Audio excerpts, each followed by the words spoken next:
They said I was never good enough for their son. Those words still echo in my mind, sharper than any knife, colder than any silence I've ever known. I remember standing in that living room, their perfect portraits staring down at me like judges, while my new family looked at me as if I were an intruder.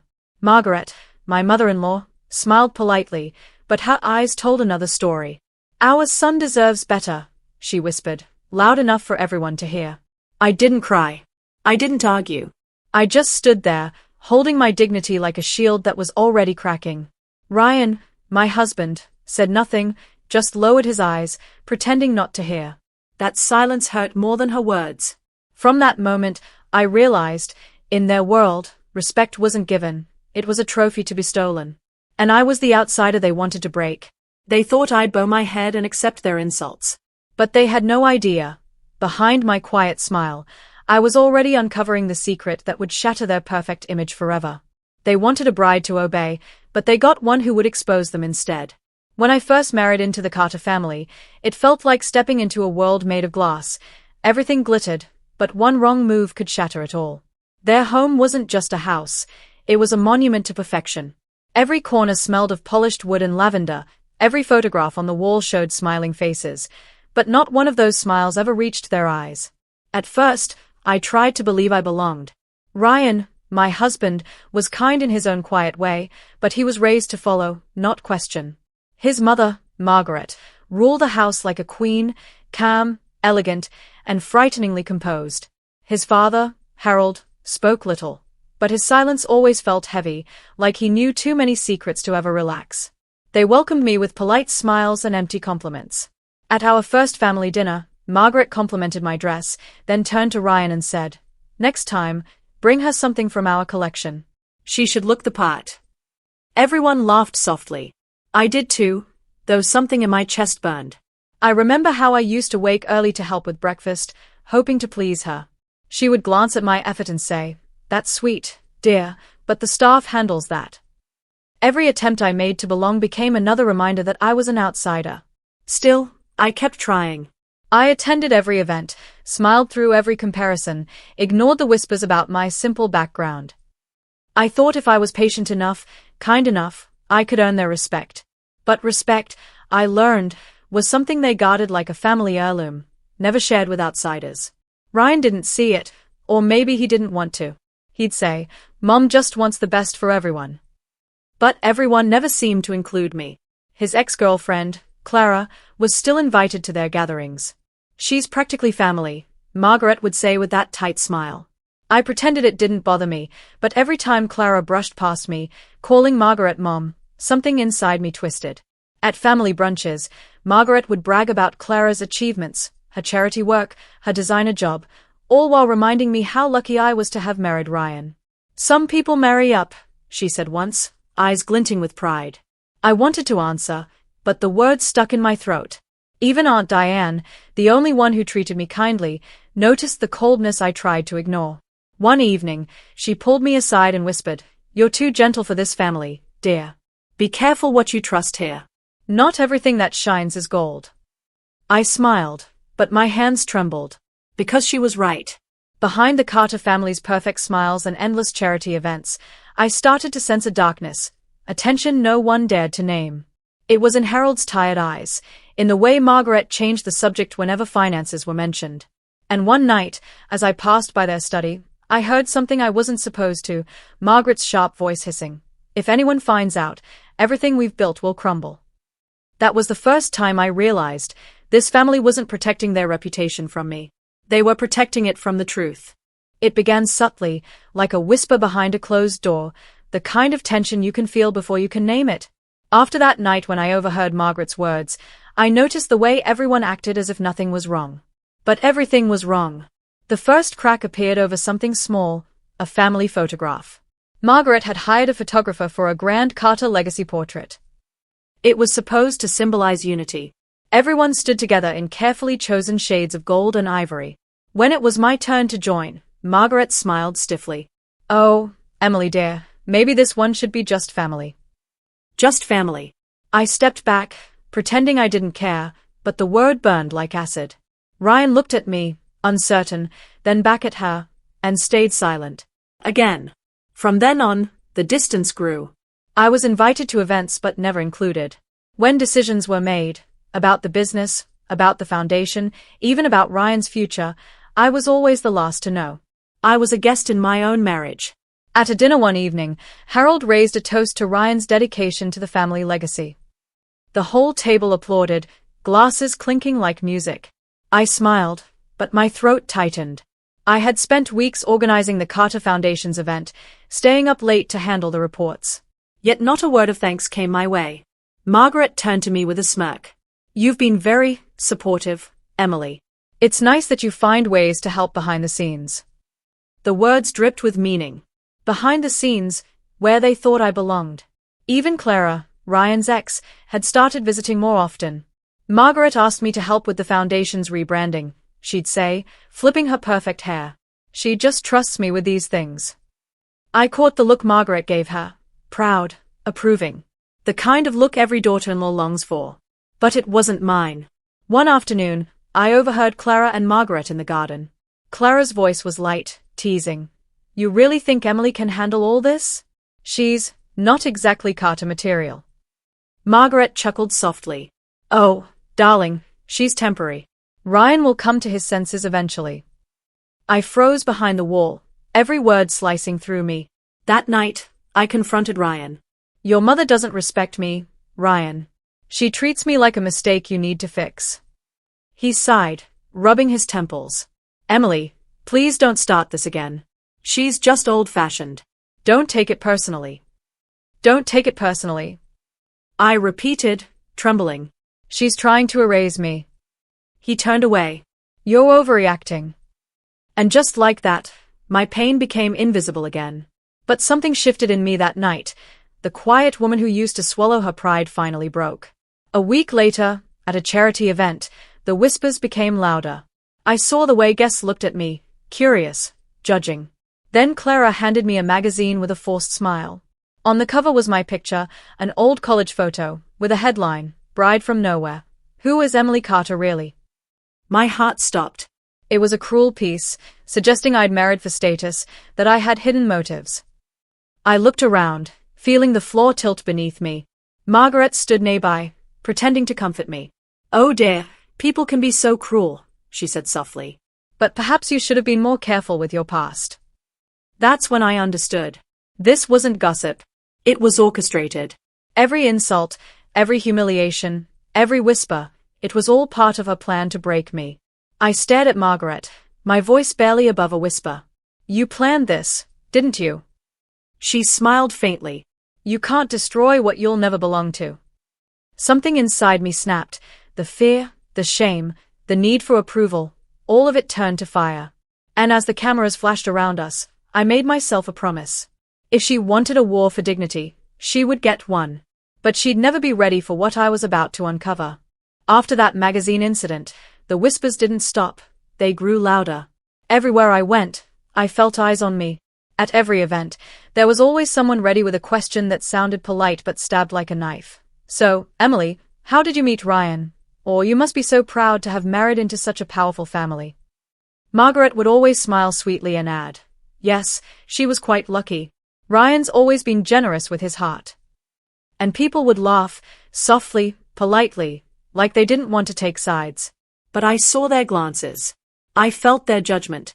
I started avoiding mirrors because even my reflection looked like someone who didn't belong. At the Carter Foundation's monthly luncheon, I tried once again to contribute. I presented a proposal for a new scholarship program for underprivileged girls. I had spent weeks working on it, numbers, donors, logistics, every detail perfect. When I finished, there was silence. Then Margaret looked up from her glass of wine and said, "That's adorable, Emily. But we're focusing on elite schools, not charity cases." The table chuckled. Clara leaned over, whispering just loud enough for everyone to hear, "Maybe she's confusing the foundation with a community center." Laughter erupted. My face burned, but I kept my composure. "I thought we were here to help people," I said quietly. Margaret tilted her head. "We are, dear. But not everyone fits our standards." Ryan just stared down at his plate. His silence was my confirmation. I was truly alone. The humiliation didn't stop there. During a family dinner, Margaret asked me to pour the wine while everyone else Saturday. You have such a graceful hand, Emily, she said sweetly, handing me the bottle like a servant. I smiled tightly, my hand trembling as I filled each glass. Then she said, "Careful, dear. You wouldn't want to spill on the imported silk." And right on cue, Clara giggled. Maybe she's nervous, I would be too in front of real family. A ripple of laughter circled the table. I wanted to scream, to throw the glass, to walk out. But instead, I just set the bottle down, straightened my back, and said softly, "Respect is something I was raised to give and expect in return." For the first time, the room went silent. Even Margaret blinked. But her eyes hardened, and I knew this wasn't over. After that night, small mistakes began happening around me. My name was left off guest lists, my dress for an event went missing. Emails I sent to the foundation mysteriously got deleted. Every move I made was sabotaged, every kindness twisted into a flaw. I began documenting everything, saving copies, taking notes, even recording conversations. It wasn't paranoia anymore, it was survival. Then one evening, Aunt Diane came to visit. She sat beside me, holding my trembling hand. "I see what they are doing to you, child," she said, her voice trembling. "But promise me, whatever you do it with grace. Don't let them turn you cruel." I nodded, but inside, something had already shifted. Grace was running out. The breaking point came at Ryan's birthday celebration, a grand event with over 100 guests, journalists, photographers, all eager to see the perfect Carter couple. I wore a simple navy gown, modest yet elegant. But when I entered the hall, I froze. On the giant projector screen, where a slideshow of family memories played, someone had replaced the photos with tabloid headlines about me. My college photos. My family's modest home. A voice from the crowd whispered, "That's her? The one who married up." The laughter was deafening. I turned to Ryan, but he stood frozen, silent again. Margaret's lips curled in a small, victorious smile. "Oh dear," she said softly, "these tech people make such terrible mistakes." It wasn't a mistake. It was a message. I walked out of that hall without saying a word. My dignity was shredded, but my heart was made of steel now. Because humiliation does something strange to a woman, it kills her weakness, but it births her fire. That night, as I sat alone in my car, staring at the glittering Carter mansion in the distance, I whispered to myself, "You wanted me small, invisible, but you just gave me every reason to destroy your illusion." And then my phone buzzed, a message from an unknown number. "I know what the Carters are hiding. Meet me tomorrow." My breath caught. Something big was coming, something that could change everything. After the night of Ryan's birthday, the night my humiliation was broadcast on a giant screen, I thought things couldn't get worse. I was wrong. That was only the beginning of my undoing. In the days that followed, the house grew colder, though no one said a word about what had happened. The silence was deliberate, their way of pretending my shame was deserved. The staff avoided my eyes, the neighbors stopped waving, and Ryan, he stopped coming home early. One evening, I entered the study where Margaret and Harold sat by the fire. They looked up as if I'd interrupted something sacred. "We need to talk," I said, my voice trembling but steady. Margaret set her teacup down. "If it's about the rumors, dear, we've already done all we can. Damage control takes time." "Damage control?"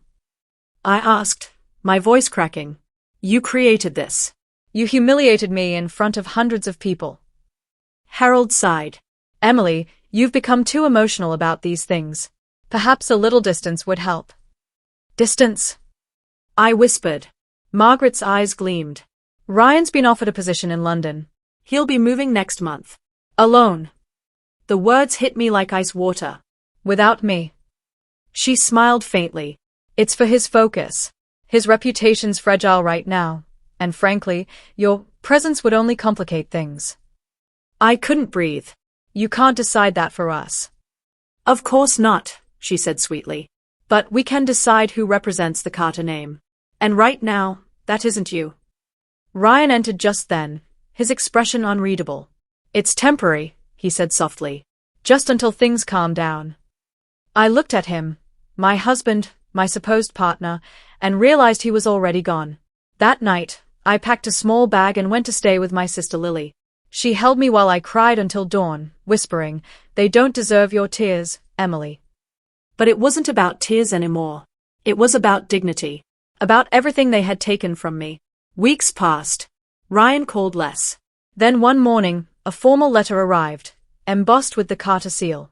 I unfolded it slowly. It was a legal notice. Separation of estate. Margaret had made sure I was written out of the Carter inheritance, the foundation board, and even Ryan's insurance. My name, erased. My existence, erased. I stared at the paper, numb, while Lily read it aloud in disbelief. They can't do this to you. You're his wife. I laughed, a hollow, broken sound. Apparently, that title means nothing here. 4 days, I couldn't eat. Couldn't sleep. Every humiliation replayed in my head, her sneers, their whispers, Ryan's silence. I felt like a ghost haunting the edges of a family that had never wanted me alive in the first place. One evening, I returned to the mansion to collect the last of my belongings. Margaret greeted me at the door, perfectly composed, as if she were welcoming a guest. You look tired, dear. Perhaps now you understand that not every story ends with a happy marriage. I wanted to slap the calm off her face. Instead, I smiled. You're right, I said softly. Some stories end with truth. She tilted her head. Truth?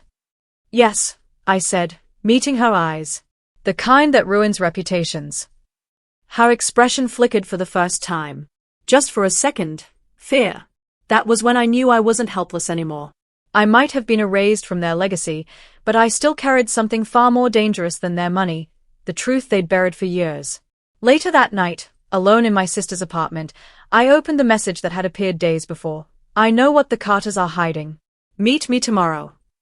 It was from Detective Mason, Aunt Diane's old friend, a quiet man with a reputation for uncovering what others tried to bury.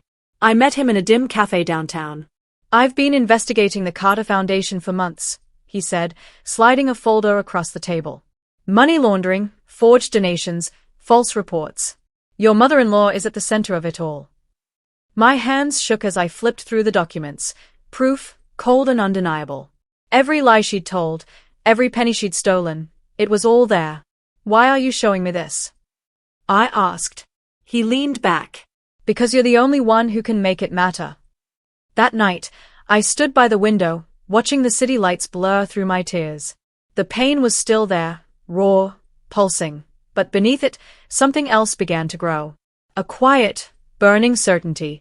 They had taken my name, my dignity, my place, but they had given me a weapon.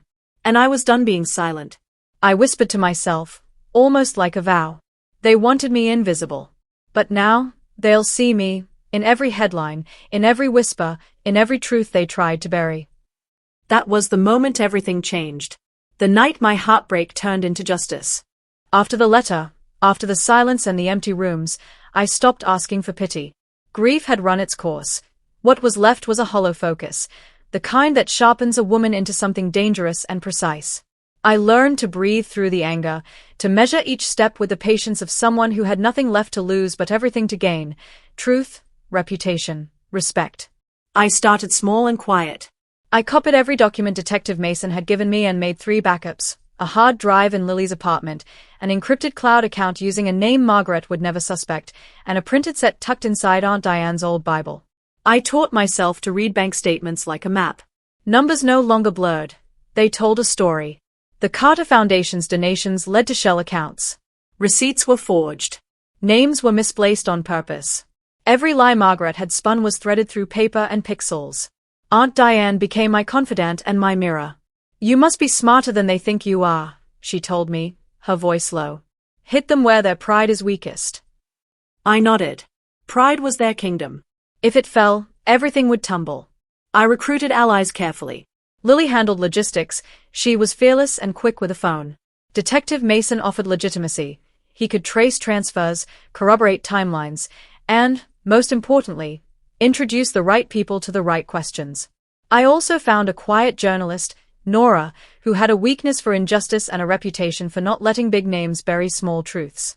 If you want them exposed, Nora said, you have to give me something they can't ignore. I gave her the folder. But this had to be more than a leak. Margaret loved spectacle. She built her life on curated images and staged gratitude. A slow drip of rumors would let her spin explanations. I needed an event, a single, undeniable moment when the world would listen and see. The Carter Foundation's annual gala was the stage she polished the most. It was where she wore her victories and measured her power. If the truth broke there, it would not be a rumor. It would be a public unmasking. I practiced my balance between silence and force. I wrote a statement, short, factual, without the tremor of accusation. These records show. I planned the phrasing until every word felt like a key. I rehearsed what to say to Ryan, to the board, to the cameras, preparing myself for his reaction more than anyone else's. I knew confronting Margaret directly would risk everything. I planned to use the law, the press, and the truth at once. There was danger in every choice. If I moved too soon, they would bury the files. If I let fear win, they would win forever.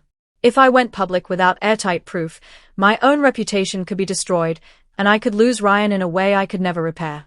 The plan required patience, courage, and a willingness to stand in the light while they tried to push me into shadows. Lily loaded my phone with photos, documents, and timestamps. Detective Mason lined up a forensic audit request. Nora set a date for publication, the day after the gala. I arranged for the backups to be mirrored across 2 different lawyers' offices. Every angle was covered. At night, I would sit on the living room floor and breathe until my heartbeat was quiet enough to hear. Memory and anger sat side by side, but the anger no longer consumed me, it focused me. I felt myself becoming someone who could look at Margaret and not tremble, someone who would not be erased.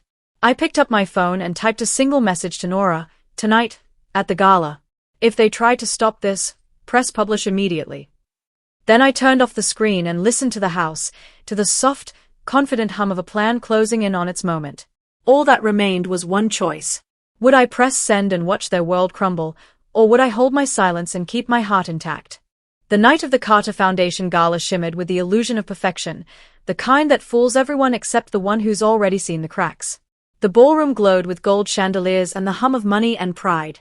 Margaret floated across the room like a queen in her silver gown, greeting donors with that signature smile, the same smile that had hidden every cruelty she'd inflicted on me. I stood near the back, calm, composed, wearing the same quiet confidence she'd once mocked. Lily watched from the side, pretending to be part of the staff. Detective Mason lingered by the entrance, his expression unreadable. Nora sat near the press table, camera ready, waiting for my signal. Every breath I took felt like a countdown. Margaret took the stage. Tonight, she began, we celebrate the Carter Foundation's legacy, a tradition of generosity, honesty, and trust. Those words, honesty, trust, almost made me laugh. I could feel my pulse in my throat, but I didn't move. Not yet. Then came the moment she invited Ryan up. He looked perfect under the lights, handsome and conflicted, the loyal son. I watched him thank the guests and glance at his mother with adoration. And that's when I knew, even if he hated me for what I was about to do, I couldn't stay silent anymore. I stepped forward, heels clicking against marble. The microphone squealed slightly as I took it from the host's hand.